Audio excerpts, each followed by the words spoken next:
Oi, pessoal, sejam bem-vindos a mais uma live aqui no canal Espiritismo Kardec. Eu estou aqui com o José, o Michel não pôde participar hoje por compromisso, o Lauro também, mas vamos prosseguir no estudo, então vou passar para o José se apresentar. Boa noite, Eric, boa noite a todos aí que estão nos acompanhando, que nos acompanham habitualmente, né, toda semana. Muito bom a gente poder estar novamente estudando essa obra de Kardec tão importante que é o resumo da lei dos fenômenos espíritas, né? Lembrando que a gente está aí na parte das manifestações dos espíritos, que é, se eu não me engano, a segunda parte do livro. E aí a gente vai continuar. Kardec está tratando do tema da imitação dos fenômenos, né? Que é um tema bem importante, porque os fenômenos iniciais ali do Espiritismo, é a partir deles que vai surgir toda a doutrina espírita, né? Toda a doutrina. Então é importantíssimo a gente estudar esse período, estudar a história desses fenômenos, a progressão dos fenômenos e as hipóteses que foram formuladas para explicá-los, né? É bem importante isso. Então a gente está nesse texto que trata exatamente desse tema.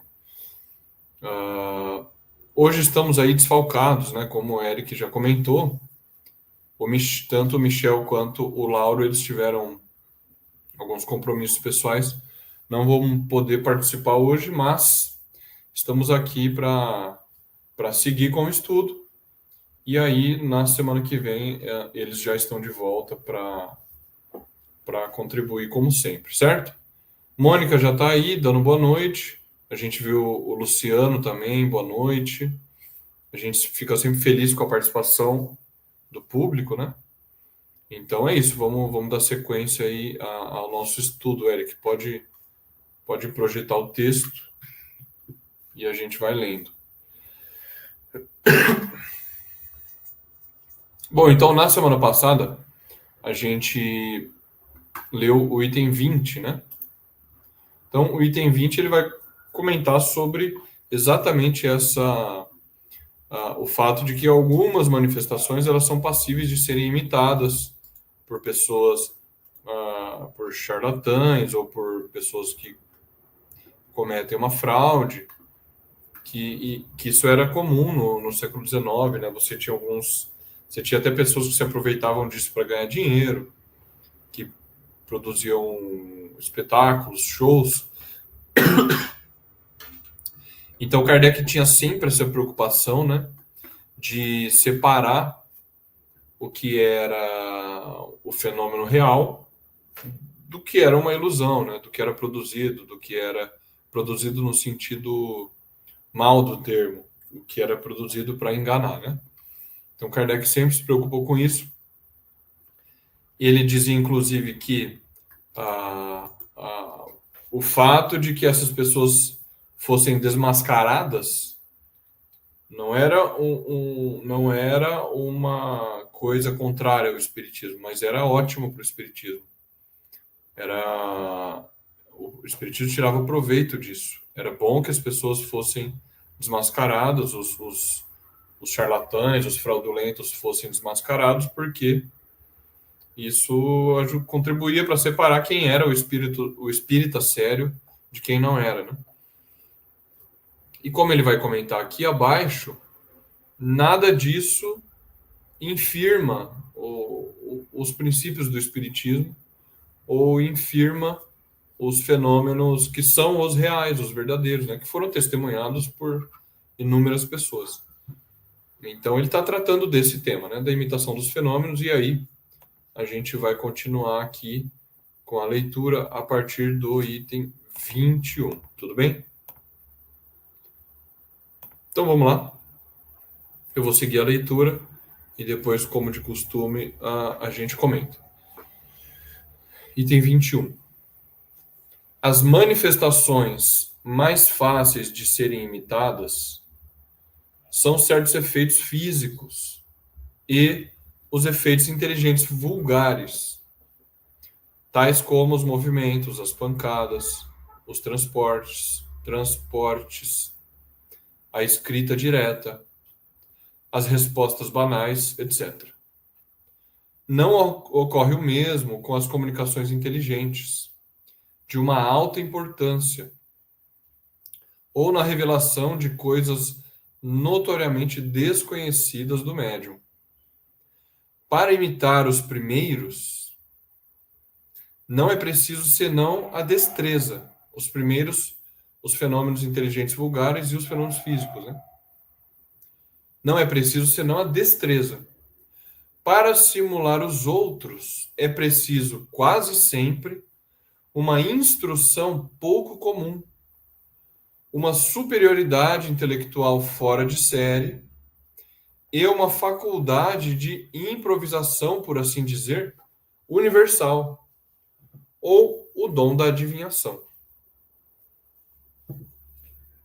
Bom, então é um item bem interessante, né, que Kardec continua tratando do tema da imitação dos fenômenos. E aí a gente passa a comentar um pouco sobre os detalhes aqui de cada frase, né? Se você puder subir um pouquinho o texto, Eric, por favor, no começo do item. Isso, tá bom. Então ele está dizendo, olha, fenômenos ou manifestações, elas são imitadas, são copiadas. Isso a gente pode constatar. Inclusive, em qualquer ciência de observação, a gente pode constatar isso. Qualquer pessoa pode fazer um truque para imitar um fenômeno da física, um fenômeno da química, né? Existem vários truques que as pessoas podem fazer para enganar e para simular um fenômeno da natureza que na verdade não é. Então isso ocorre também no espiritismo, né? Os fenômenos eles podem ser imitados. E aqui Kardec está, como eu disse no início, tentando contribuir para que a gente possa distinguir o fenômeno que é real do fenômeno que não é, do imitado, do fraudulento, né? E aí ele vai fazer essa observação interessante, distinguindo quais são os fenômenos que são mais fáceis de serem imitados. Aqueles que têm uma possibilidade maior de serem imitados e que, portanto, o espírita, o observador, deveria ficar mais atento com esses, mais alerta, né? Diferenciando daqueles que não são passíveis de imitação tão facilmente, né? Ou seja, ele vai dizer que os primeiros, é isso que Kardec está dizendo aqui no item, os primeiros, quer dizer, os fenômenos físicos, os efeitos físicos e os efeitos inteligentes vulgares, eles são mais fáceis de você conseguir imitar, em contraposição aos fenômenos inteligentes mais sofisticados, que são bem mais difíceis de imitar. O que ele chama comunicações inteligentes de uma alta importância, né? Ou a revelação de coisas notoriamente desconhecidas do médium. Então, esses são muito difíceis de você conseguir imitar. Comunicações altamente inteligentes ou informações que apenas o médium pudesse conhecer, certo? Agora, por que é fácil imitar os fenômenos, os efeitos físicos ou os efeitos inteligentes vulgares? Por exemplo, ali os físicos, né? Movimentos, pancadas, transportes. Porque, enfim, alguém poderia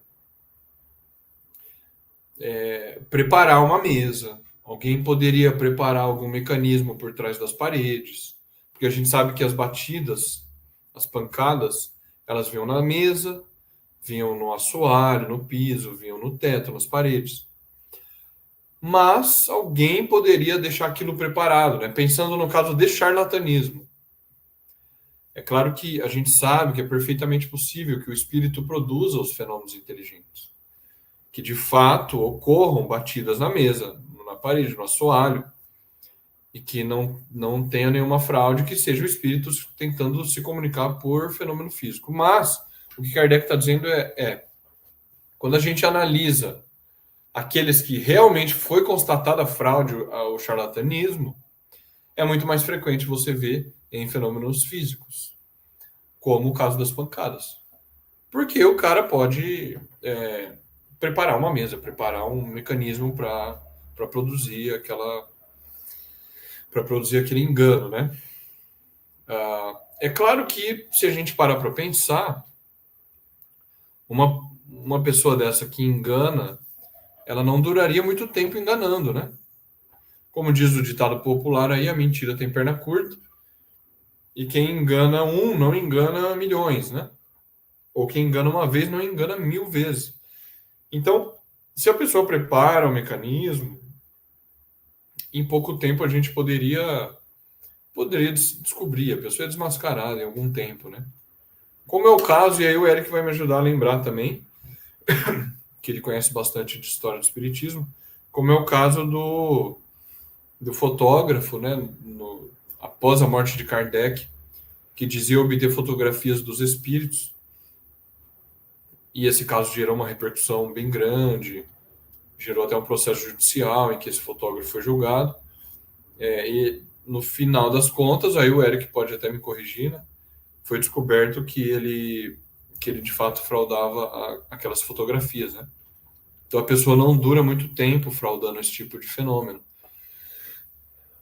Mas Kardec está deixando claro aqui que quando a fraude ocorre, ela ocorre com esse tipo de fenômeno e não com os fenômenos inteligentes mais sofisticados. Né? E ele vai dizer o segundo tipo de fenômeno que é mais fácil de produzir uma fraude, são os efeitos inteligentes vulgares, aqueles mais simplórios, né? Mais simples, mais elementares, vamos dizer assim, que é a escrita direta ou as respostas banais, etc. Bom, escrita direta, não sei se todo mundo conhece esse fenômeno, mas está lá no Livro dos Médiuns, relatado por Kardec que de fato ocorria, né? O que é escrita direta? É quando sem o auxílio da mão do médium, né? É preciso que haja algum médium no local, mas sem o auxílio da mão do médium, sem ele pegar da caneta, do lápis ou da pena na época, né? E escrever diretamente no papel, o que acontecia é que as pessoas colocavam uma folha de papel dentro de uma gaveta, colocavam uma caneta junto com o papel ao lado dentro da gaveta, papel em branco, obviamente. Após alguns minutos retirava-se e você tinha um texto escrito ali, né? Ou seja,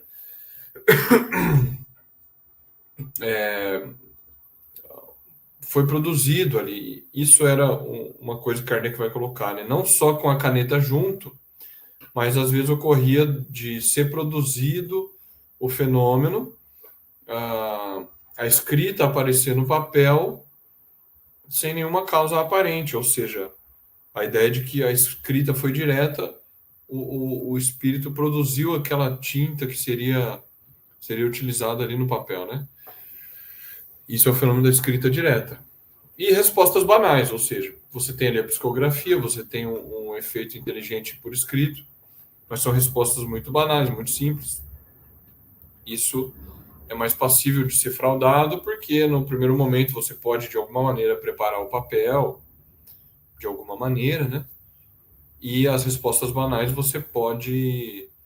a pessoa também pode tentar inventar alguma coisa, né? Então, são esses os tipos de fenômenos que Kardec dizia que eram mais passíveis de serem imitados, né? Serem fraudados. Bom, não sei se você quer comentar alguma coisa, Eric, que eu passo para você e a gente continua comentando o restante do item. Né? É interessante, né, que, como você falou, existe imitação, né? Existe em outras ciências, né? Fraude, né?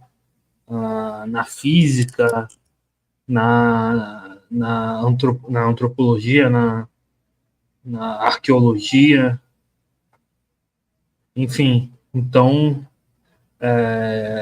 não, isso não é uma exclusividade do espiritismo, né? E como ele diz ali, os fenômenos mais os fenômenos físicos, você tinha uma possibilidade de fraude, né? Ou os fenômenos inteligentes mais simples, né? O que não excluía o fenômeno real. É como Kardec diz, né? O fato de haver vinhos falsificados não prova que não haja os vinhos verdadeiros. Né? Então, haviam fenômenos que claramente eram reais, comunicações de alta filosofia, enfim. Essa escrita direta, pneumatografia, né? Que é a escrita direta, que aparecia direto no papel, a escrita, tinha fenômenos reais, né? Mas, sobretudo, Kardec falava, né? A gente pode dizer epistemologicamente, os fenômenos de efeito moral comprovam até mais, né? Porque hoje, ainda mais hoje em dia que a tecnologia avançou, né, você pode ter algum truque de ilusionismo ou tecnologia para fazer a mesa girar. Né? Agora, o médium saber alguma coisa que só você sabia sobre seu parente, isso é impossível, né? E isso acontece bastante em psicografia, enfim. Então, isso é bem interessante. E aí, o José citou o caso interessante das fotografias que aconteceram, né? Depois da morte do Kardec, o processo dos espíritas, né? Tem até o livro do Lemarie, envolveu até a Amélie, né? Que provou lá que era fraude, enfim. Aí tinham publicado, né? Eu tô até com o livro aqui, Eric. Só para mostrar para o pessoal, vou tentar mostrar na câmera. Eu não li ainda, mas é um livro que estava guardado há muito tempo lá. E aí eu consegui recuperar Processo dos Espíritas, escrito pela Madame Lemarie, que era esposa, né, esposa do Lemarie, que para quem conhece um pouco de história do espiritismo, sabe quem foi o Lemarie, pivô de muitas polêmicas e vários acontecimentos ali no pós-Kardec, né? Então esse aqui é o livro em que ela vai relatar todo, do ponto de vista dela, do ponto de vista pessoal dela, a esposa do Lemarie, todo o processo dos espíritas, né? A gente vê até um desenho aqui, uma gravura, né, do juiz, e a Amélie Boudet foi chamada, a esposa de Kardec, né, foi chamada a depor, o Lemarie foi chamado também. Eu não li ainda o livro, mas pelo que me pareceu folheando, a Madame Lemarie ela vai se queixar de uma suposta perseguição religiosa aqui, porque aparentemente o juiz era católico e aí tinha alguma oposição da igreja com relação ao espiritismo na época, né? E aí ela vai alegar isso, né? Mas enfim, fica a sugestão aí para quem tiver interesse desse livro, né?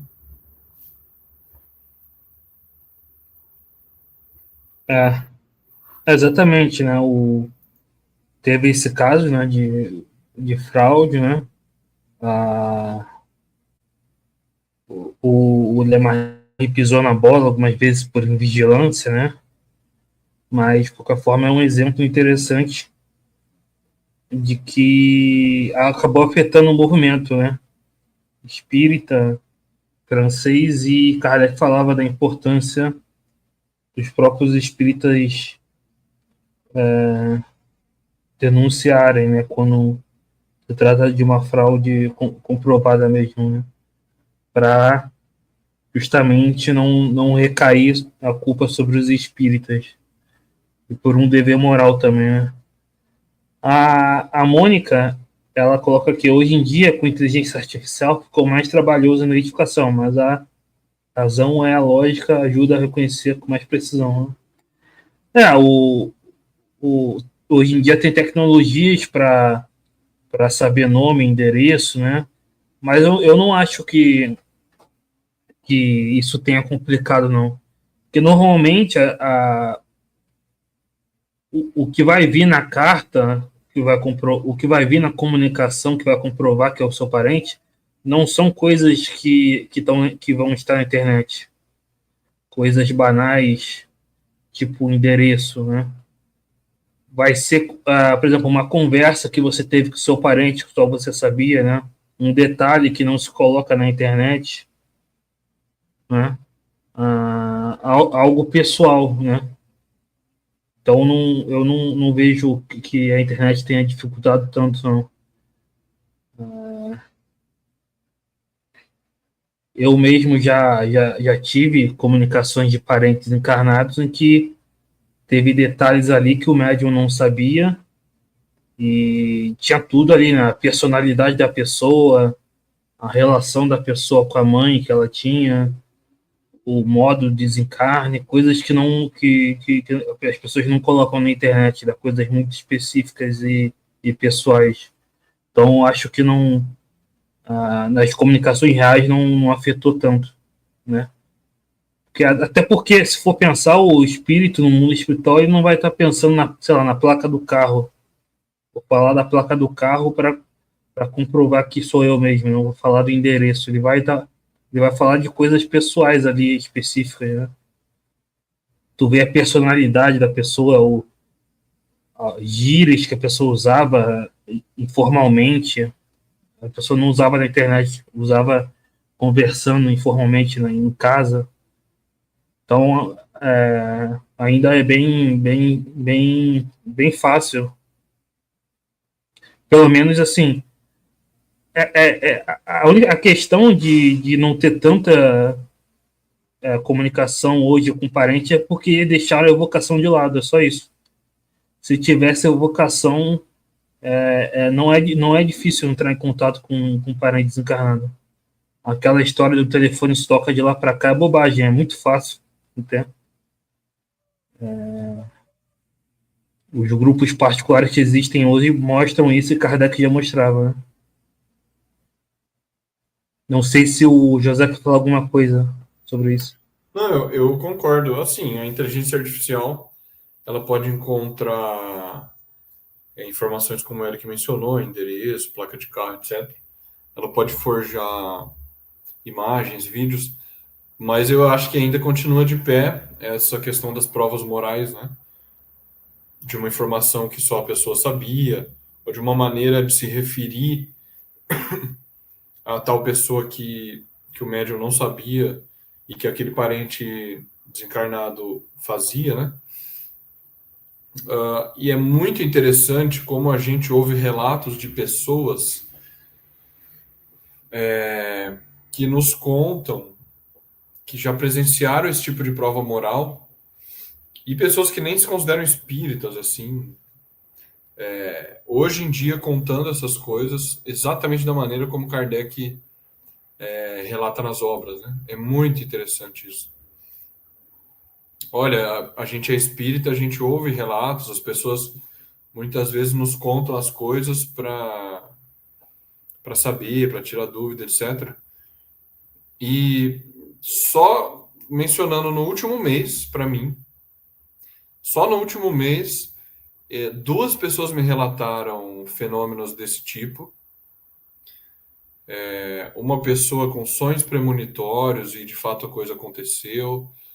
Uma psicofonia que ela deu e que seria o espírito da mãe de uma amiga e que a mãe fez um gesto com a mão na nuca da filha, que só ela fazia daquela maneira e deu informações também que a médium não sabia.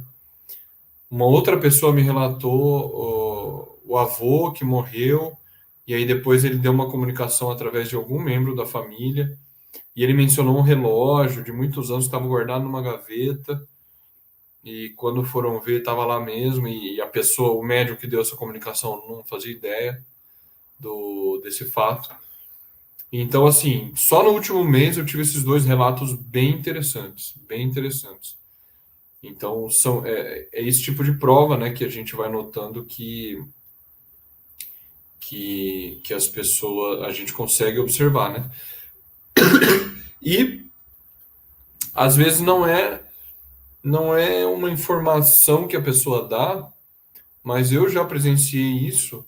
Três espíritos da família se comunicando, um em sequência da outra, e a maneira de falar, a personalidade, a maneira de se expressar muda entre os três. E você consegue identificar como a pessoa era em vida. Não é exatamente uma informação que ninguém sabia, mas a maneira do espírito se comunicar, o tipo de assunto no qual ele toca, a maneira de se expressar, um mais sério, mais grave, outro mais um pouco leviano, mais simplório. É muito interessante você notar essas diferenças. Agora, é claro que para a pessoa se convencer, não basta uma comunicação dessa. É no conjunto das comunicações que você vai notando melhor essas provas e vai formando a convicção, né? Não sei se tem, acho que tem mais comentário, né, Eric? Do Alex, Sim, talvez. sim. Eu só vou dar um exemplo de um caso bem extraordinário que eu. Extraordinário no sentido de surpreendente, né? Mas isso é comum até. Uma evocação que foi feita num grupo onde o familiar pediu desculpa para a esposa que ele traía ela, né? E depois foi descoberto, né, que era real. Então, ou seja, são coisas que não necessariamente não está na internet. O jeito, às vezes o jeito de falar, as expressões, o jeito que falava com aquela pessoa específica, né, isso não tem como imitar nem com a tecnologia, a, nem com a atuação, e tem a questão do desinteresse, né, que a gente fala sempre, né? Por isso que é importante, e eu tenho batido bastante nessa tecla, da volta dos grupos particulares familiares, né? Porque aí cai o interesse, né?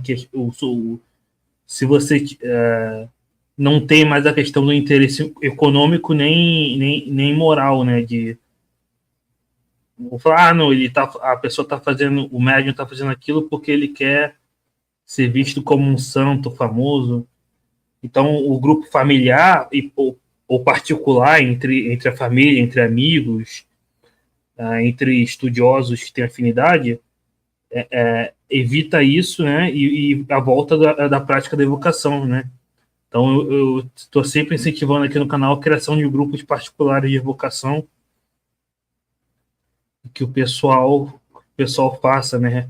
Retorne a esse modelo que eu acho que vai acabar sendo o futuro da mediunidade, né?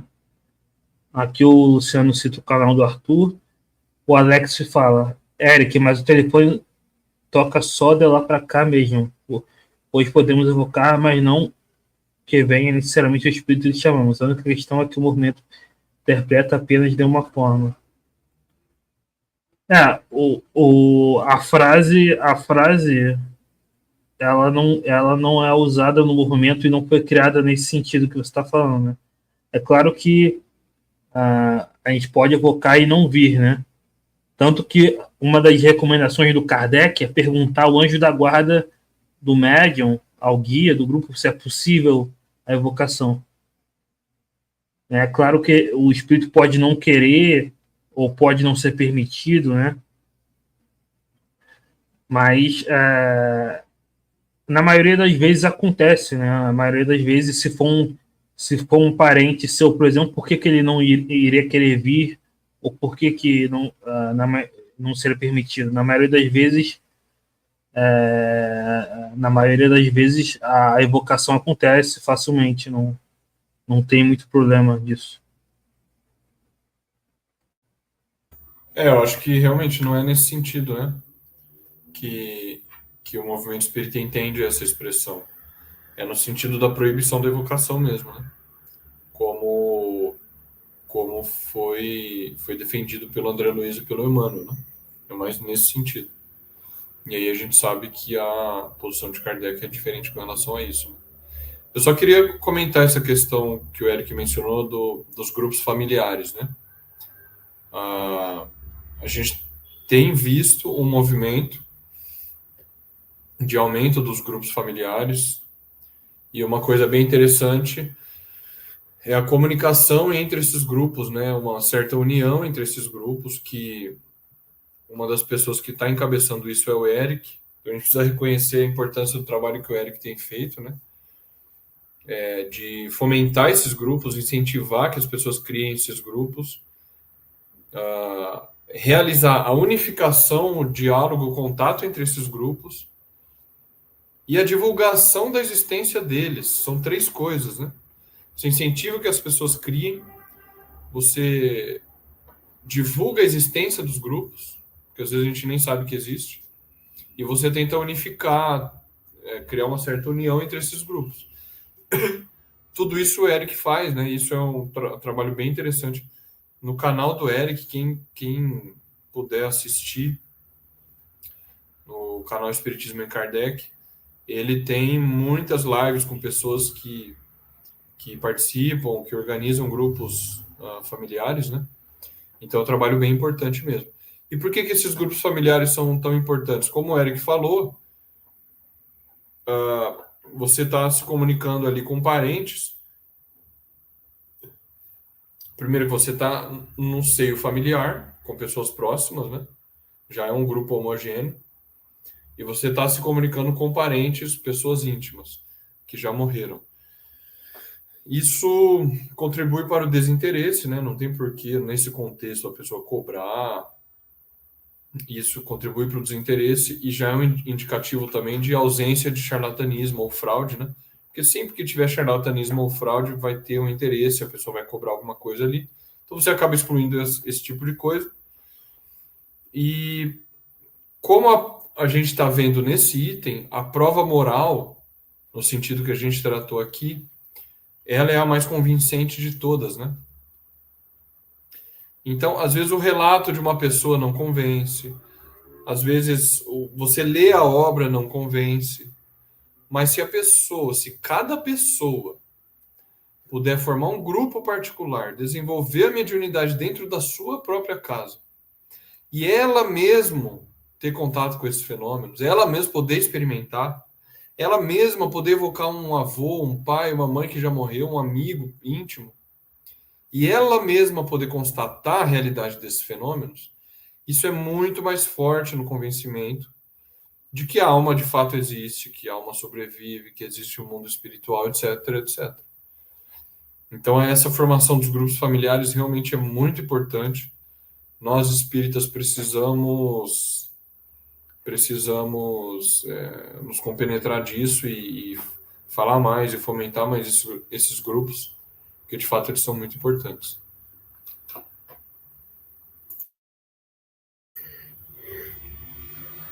Exatamente, exatamente. É importante criar essa união, esse elo, esse vínculo, né?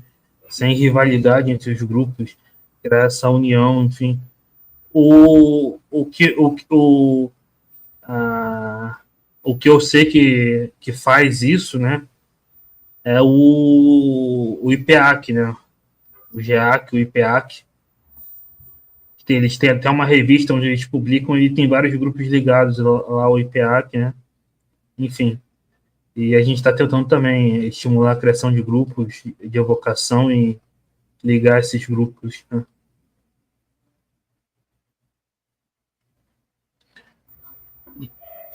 A gente falta comentar um pouco ainda do item 21, né? A parte dos fenômenos. Se puder subir só um pouquinho, Eric, a tela. Aí tá bom. Aí tá bom. Bom, aí Kardec segue dizendo, né? Não ocorre o mesmo, quer dizer, não é tão fácil de simular, de imitar os fenômenos com as comunicações inteligentes de uma alta importância, ou na revelação de coisas notoriamente desconhecidas do médium. Para imitar os primeiros não é preciso senão a destreza. Quer dizer, para imitar os fenômenos, aqueles mais fáceis de serem imitados, né, ou as pancadas, etc., não é preciso senão destreza. A pessoa ela tem alguma habilidade. O prestidigitador, né, essa palavra, ela já se refere a uma pessoa que tem uma habilidade de iludir com as mãos, né? O mágico é um prestidigitador. Ele tem a habilidade de distrair a pessoa e iludir com essa capacidade das mãos, né? Então a pessoa tem uma destreza, tem uma habilidade. Isso pode acontecer com os primeiros. Com os segundos fenômenos aqui relatados, isso não ocorre, né? Para simular os outros, é preciso quase sempre uma instrução pouco comum, uma superioridade intelectual fora de série e uma faculdade de improvisação, por assim dizer, universal, ou o dom da adivinhação. Então, tanto comunicações de alta inteligência quanto de informações notórias, notoriamente desconhecidas do médium, elas são muito mais difíceis de você poder fraudar, né? Então, assim, com relação às primeiras, comunicações inteligentes de uma alta importância, a gente pega a obra de Kardec, por exemplo, e vê comunicações de filosofia, de ciência, comunicações ali que você percebe claramente que é uma inteligência que domina certos assuntos filosóficos, né? Que, que não é qualquer pessoa que está inteirado desses assuntos e pode produzir uma comunicação tão sofisticada como aquela, né? Uma escrita precisa, concisa, pensamento muito profundo, que demonstra o domínio dos temas da filosofia. Isso não é comum. O cidadão comum, a pessoa comum, ela não tem isso, né? Então seria preciso um nível de instrução muito elevado, a pessoa ter um conhecimento muito elevado daquele tema, né? E uma inteligência também elevada para você, uma superioridade intelectual fora de série para você poder dar aquele tipo de comunicação. E não é qualquer pessoa que tem isso, né? É mais raro. E uma faculdade de improvisação, né? Isso que é interessante.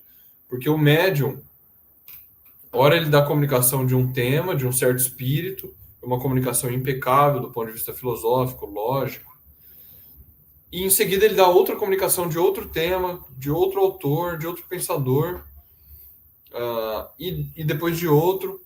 Ou seja, você tem uma variedade grande de temas e espíritos e comunicações que a pessoa precisaria de uma capacidade de improvisação universal, né? Então, essa hipótese de que a pessoa conhece tudo isso e ainda assim tem a habilidade de forjar todas as comunicações, ela vai perdendo muito a força, né? Porque a pessoa teria que conseguir emular o estilo, além de ter o conhecimento teórico, né? Então, acaba ficando muito difícil mesmo. Fora o caso, por exemplo, que foi feito inclusive um trabalho já defendido na Unicamp, um doutorado da Unicamp, se não me engano é o Alexandre Caroli, né, Eric? Ele analisou, por exemplo, a obra do Chico Xavier, do O Parnaso de Além Túmulo, se eu não me engano, e tem mais de 400 poesias diferentes ali, e pelo que eu ouvi dizer dessa análise que o Alexandre Caroli faz da obra, muitas das comunicações ali, elas de fato são consistentes, são coerentes com o estilo daqueles autores, aqueles poetas já mortos, né?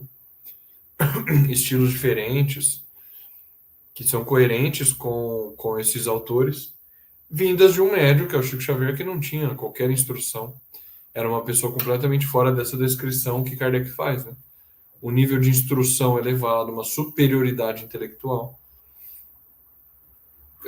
O Chico, todo mundo sabe que era uma pessoa simples, sem instrução, né? Então, talvez se encaixasse aqui esse exemplo, né? Além disso, o dom da adivinhação, né? Ou seja, se o médium ele dá uma comunicação dizendo alguma informação que ninguém sabia, que o médium não sabe, e que aqueles parentes confirmam essa informação, isso é uma prova muito forte, né? Muito forte da sobrevivência da alma, da independência daquela inteligência que se comunica com relação ao médium. A outra hipótese, como Kardec está colocando aqui, se não fosse o espírito, a outra hipótese seria a adivinhação. Mas aí a adivinhação, a gente entra no nível da magia, da superstição. Não dá para saber, né? O que é adivinhação. Qual é a ciência que investigou isso, que explica? A melhor explicação mesmo é pela via do espiritismo, ou seja, na verdade a pessoa não tem um dom de adivinhação de tirar do nada aquela informação. É um médium. E o espírito comunica pelo médium.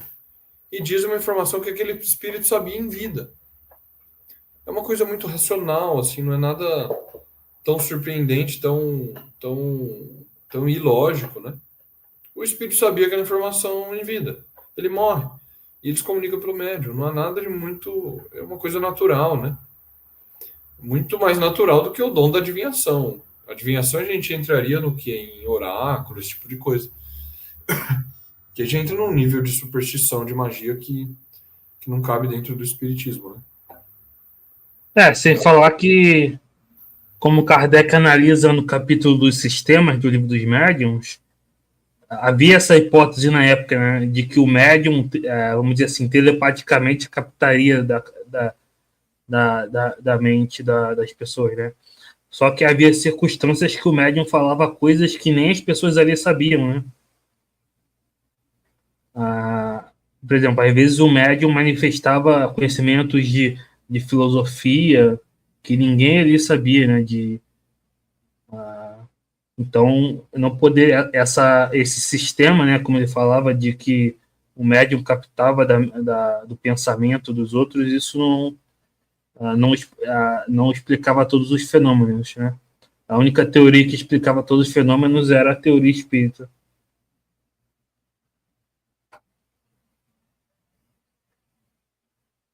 Exatamente, esse capítulo é fundamental, né, sobre esse tema que a gente está tratando. Capítulo dos sistemas, né? A gente mencionou já várias vezes esse capítulo aqui do Livro dos Médiuns, da segunda parte do Livro dos Médiuns, é um capítulo fundamental. Kardec vai discutir todos esses sistemas, né? Os sistemas de negação, os sistemas da loucura, etc.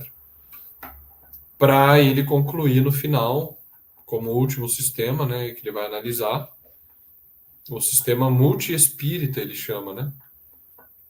Porque até a explicação por uma alma universal, um espírito apenas muito superior, que seria talvez Jesus, que se comunicasse através de todos, até esse sistema, essa hipótese surgiu, né? Mas Kardec vai mostrar que, de fato, a melhor hipótese, mais racional, ela é mesmo a hipótese espírita, né? Que são muitos espíritos comunicando. Isso é muito curioso, né? Se a gente pensar como essa hipótese ela é de fato a melhor, né? Pensando com relação aos religiosos ou aos espiritualistas, por exemplo, claro, com relação aos materialistas, eles vão acreditar que o pensamento é produzido pelo cérebro. Se o cérebro morre, a consciência morre, o pensamento morre, e aí seria impossível alguma alma se comunicar, né? Mas com relação aos espiritualistas, que creem que existe algum princípio espiritual no homem, além da matéria, com relação aos religiosos em geral, né, que são espiritualistas, que acreditam que não é o cérebro que produz o pensamento, mas sim que existe uma alma ali que pode produzir esse pensamento, é uma hipótese muito razoável para essas pessoas.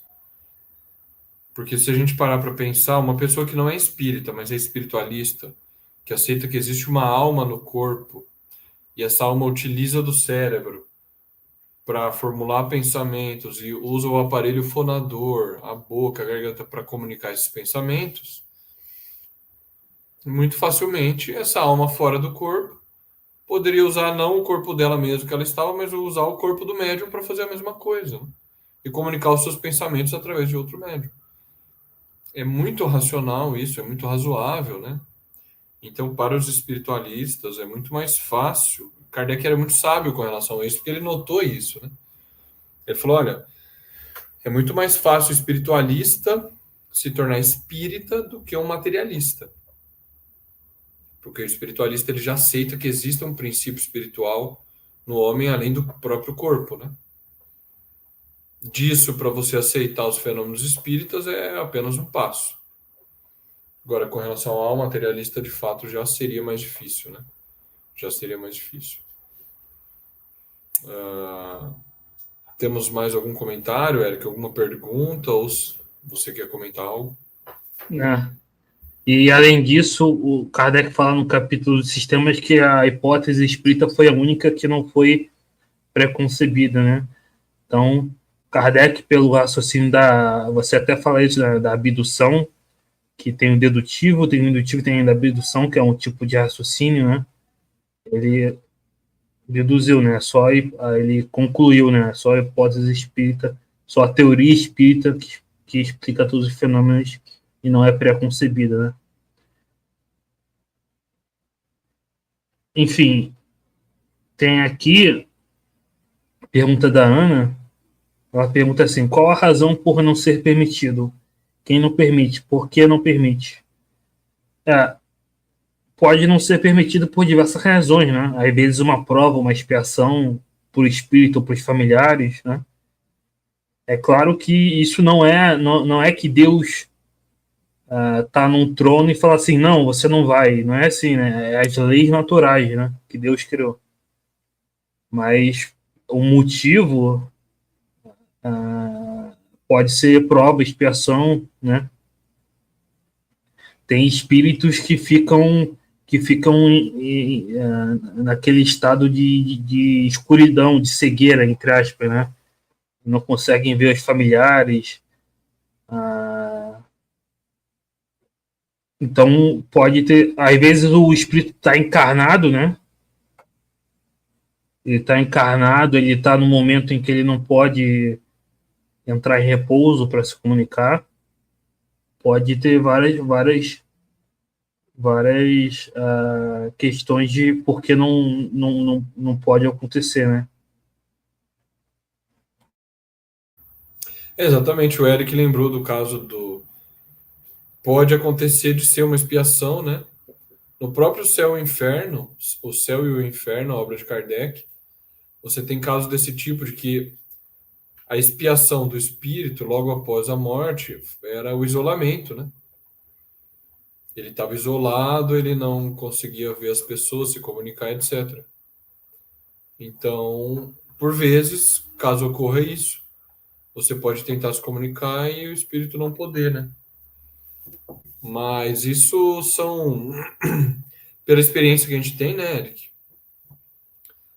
É a minoria dos casos, a maior parte é possível e a gente se comunica com os espíritos sem nenhum problema, né?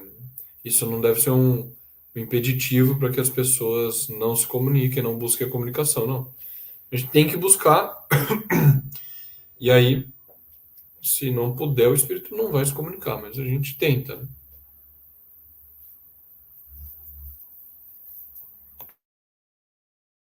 Exatamente. E por isso que eu falei, Kardec, ele falava, né? Evocar o anjo da guarda, o guia do grupo, para perguntar se é possível, né? E aí você vai... É uma garantia a mais, né? Para não vir um espírito mistificador ali se passando pelo familiar, enfim, né? Aí diz, a Ana pergunta também, e a criação da sociedade espírita por Kardec? Tinha qual objetivo? Isso é uma pergunta interessante, porque o objetivo nosso não é recriar a sociedade parisiense. Embora a sociedade parisiense possa ter algum servir de modelo em alguns aspectos, você tem outros modelos na revista espírita, na obra de Kardec, e da época de grupos mais formais ou grupos particulares familiares, né? Tem lá o Lar de uma Família Espírita. Mas por que eu digo que nosso objetivo não é recriar a sociedade parisiense? Porque o objetivo da sociedade parisiense era fazer a ciência espírita, né? E a ciência espírita já foi feita, né? O que a gente faz não é tentar, com os grupos particulares, não é tentar criar novos princípios, é aplicar esses princípios em estudos de caso, evocação dos familiares, para os nossos dilemas morais da vida pessoal, né? Não é diferente do objetivo de Kardec, né? Que, que encarnou com essa missão de criar a ciência espírita, né? Os grupos particulares de hoje que eu conheço, o objetivo não é esse, é aplicar os princípios.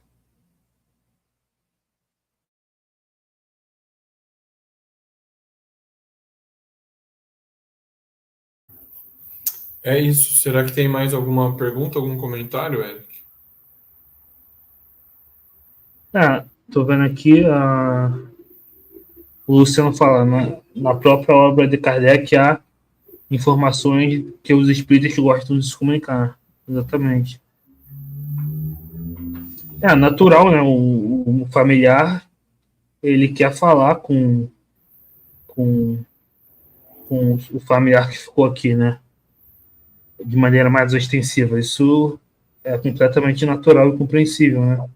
Se Deus não, se Deus não permitisse, seria até uma crueldade, né? Se Deus impedisse esse contato, né? Então, até pelos atributos de Deus, a gente entende que isso seria permitido.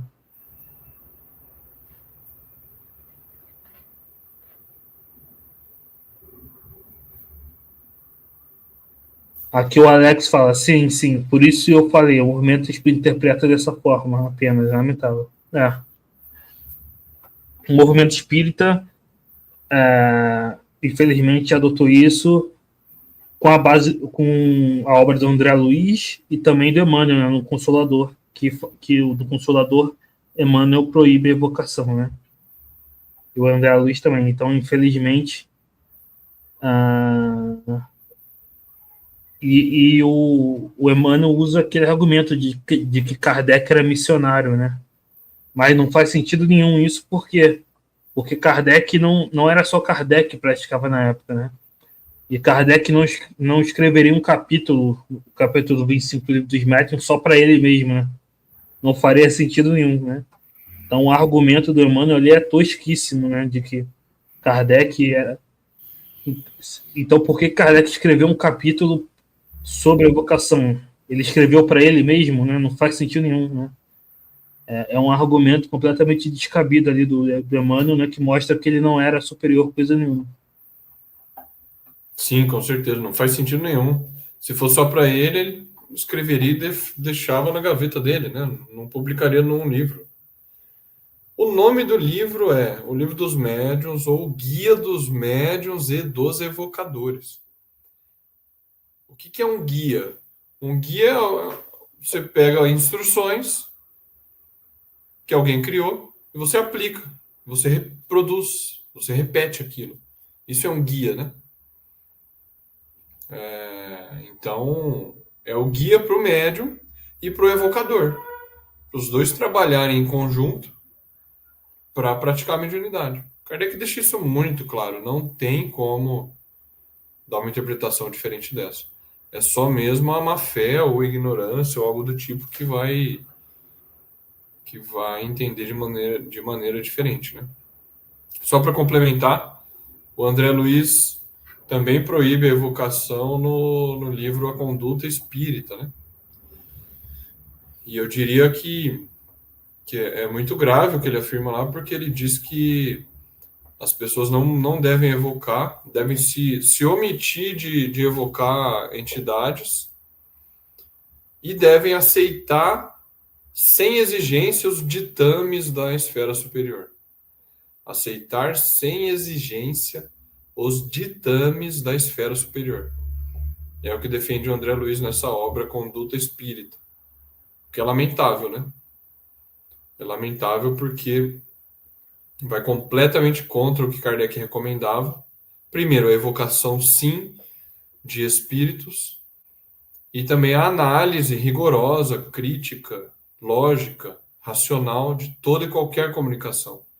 Não se deve aceitar sem exigência os ditames de qualquer espírito que seja. A gente precisa avaliar, fazer o exame de cada palavra, cada frase de qualquer espírito, não importa qual seja o seu grau de elevação, né? Então realmente muito triste uma comunicação de um espírito como esse, e que acabou se tornando a cultura do movimento espírita, né?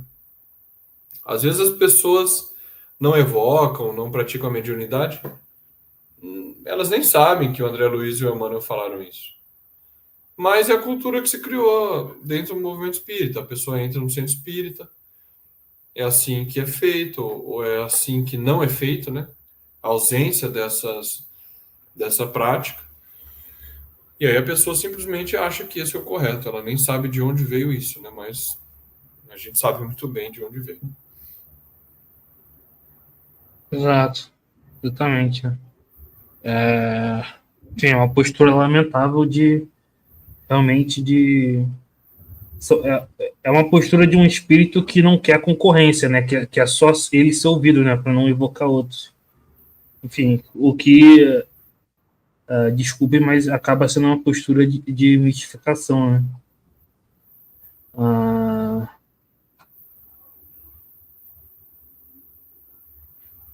Alex pergunta: muitos atribuem a Kardec como espírito evoluído, como combater esta tese? Espírito evoluído é relativo, né? O que a gente tem da obra de Kardec, e que o próprio Corre Massi, né, argumenta, é o fato do primeiro, o anjo da guarda do Kardec, né, era o espírito da verdade, que é um espírito puro. Então, com base nisso, o Corre argumenta que Kardec teria que ser um espírito superior, né? Superior falou da segunda ordem da escala espírita da classe dos superiores, né? E também a forma como os próprios espíritos se dirigiam a Kardec, né? Você tem espíritos ali superiores na obra de Kardec que, se comunicando, se dirigem a Kardec de forma com reverência, né? E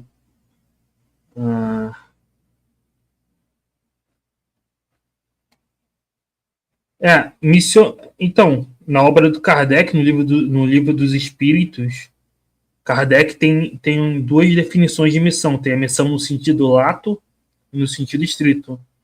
No sentido lato, missão seria qualquer trabalho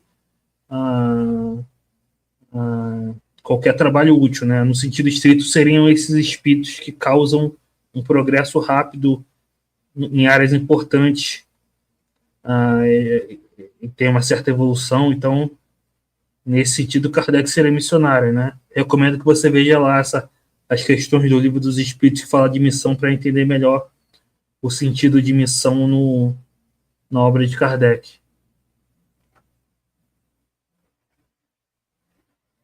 E, aliás, o próprio Kardec, ele criticava espíritos superiores, né? Tem textos de Kardec analisando, corrigindo o texto de espíritos superiores. Então, ele era realmente um espírito superior, né? Da segunda ordem da escala espírita.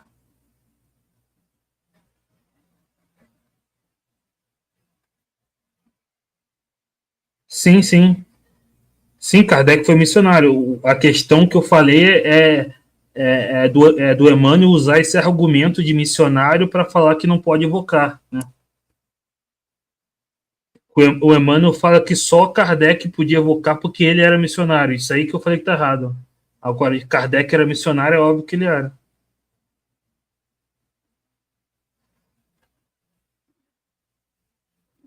Enfim, a Ana pergunta aqui: nesse caso, não haveria mais comunicações de espíritos superiores elevados evoluídos nos dias atuais? É porque as pessoas não evocam. não é a culpa deles. As pessoas não evocam, não se interessam, não formam grupos, né? Enfim, não sei se o José quer falar alguma coisa também. Não, essa última pergunta da Ana eu não entendi muito bem, na verdade. Não existiriam. Eu não entendi a motivação da pergunta.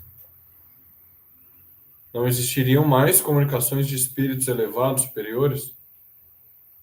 Existem, né? A gente se comunica com o anjo guardião, elas existem, mas como o Eric falou, são poucos mesmo, né? Comparado talvez ao que era antes, não sei, com Kardec, porque a gente tem poucos grupos, poucas pessoas evocando. Basta que os grupos se multipliquem para a gente ver mais comunicações dessas, né? Ah, por que não ocorrem fenômenos físicos mais? Muita gente questiona isso. Ué, porque as pessoas não produzem, não provocam. Se eu não provocar, não sei se eu sou médium de efeito físico ou não. Não é ficar esperando. Ficar esperando, vai ficar a vida inteira esperando, né? Tem que provocar. Se a gente não provocar, o fenômeno acontece. Assim como na ciência, natural isso. Eu vou ficar aqui na minha casa, eu queria tanto ver uma girafa, não consigo. Claro, você tem que ir para a savana africana, no Brasil você não vai ver mesmo. Eu queria tanto enxergar, eu queria tanto ver uma bactéria, um micro-organismo. Os caras falam que tem micro-organismo, bactéria aqui na minha mão, no meu braço. Eu queria tanto ver. Bom, se você não botar o olho no microscópio, você nunca vai ver. Queria tanto ver uma reação química de tal e tal elemento. Bom, se você não provocar no laboratório, você nunca vai ver. Então, eu queria ver efeito físico. A mesma coisa. No espiritismo, se você não provocar, não vai acontecer, né? Então, enfim, é isso. Mas já queria também me despedir aqui, Eric. Obrigado pela companhia. Hoje fizemos o estudo nós dois, né? Na semana que vem o Michel e o Eric e o Lauro estarão de volta. E a gente deve informar também a nossa pausa, né? O nosso recesso. A semana que vem é dia 18. Provavelmente será o último do ano, o último estudo do ano, né? Para o pessoal que nos acompanha saber. Porque depois, na outra quarta-feira, já é dia 25 de dezembro, que é Natal. E aí cada um, espero que esteja com a sua família, confraternizando, comemorando e passando um tempo em família, né? A gente pausa e volta em janeiro. Não sei se a gente já decidiu se voltamos dia 8 ou só no dia 15, né? Mas enfim, em breve a gente comunica também a volta em janeiro, mas fica aí o aviso da pausa. Semana que vem faremos o estudo no dia 18, e aí a gente para o recesso e voltamos em janeiro, tudo bem? Então é isso.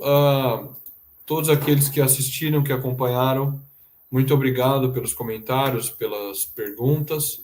Curtam aí o vídeo para impulsionar. Mandem para as pessoas o nosso estudo, né? Para as pessoas conhecerem. Mandem para a família, para os colegas, enfim. Para a gente poder tentar abranger mais pessoas. Grande abraço a todos e até mais. Então é isso.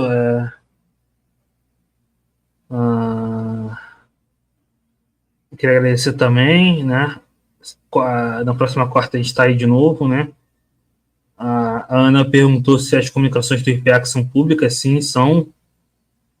Eles selecionam, né? E depois publicam as relevantes, né?